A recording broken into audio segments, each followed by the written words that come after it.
Hi there, I'm Riley Armand, a graduate journalism student at the University of Georgia at Grady College.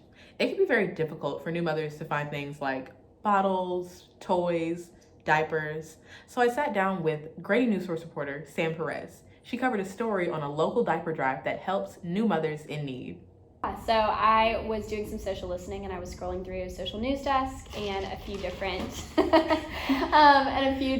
Facebook pages, and I came across a post about the diaper drive that they were having it. So I decided to do a little bit of research, and then I reached out to the people who run the diaper drive, and that's kind of how I found the story.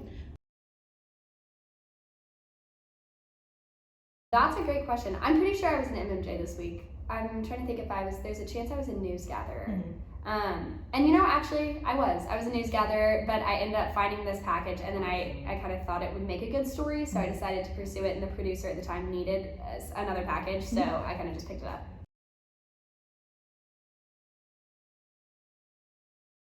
So I scheduled the interviews in advance, so that's something that I found to be really helpful, is like not to be doing it the day of. So I scheduled it in advance, but the only time that the woman who owned the diaper bank could do was 1:30, and so I knew that was going to be pushing it close to try and get it filmed and written for the 2 p.m. script deadline. Right. So first thing I did was I slacked V and let her know that my script was not going to be there at 2, but I would do my best to get it in as early as possible. And so I kind of just tried to sit and prepare for, to have as much information as I could before I had that interview.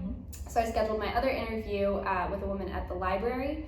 So as far as creative processes and kind of how that went, is I knew that I needed 2 interviews. Obviously my first source was going to be the person that actually was running the drive. But then I wanted to find a community partner, since I wanted the story to be kind of community centered. So I reached out to a few different people that were hosting drop-offs.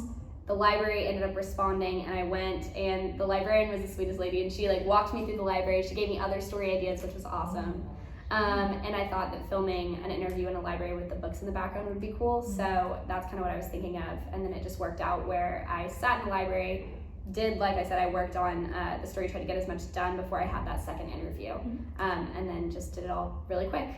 Awesome, that's so cool. So you kind of had like a quick turn type of moment. Yes. In this story. Yeah, it was my first, I feel like, true day turn package, considering I did everything the same day. So all the other stories I'd done before then, I had had at least one interview filmed before the day the story was due.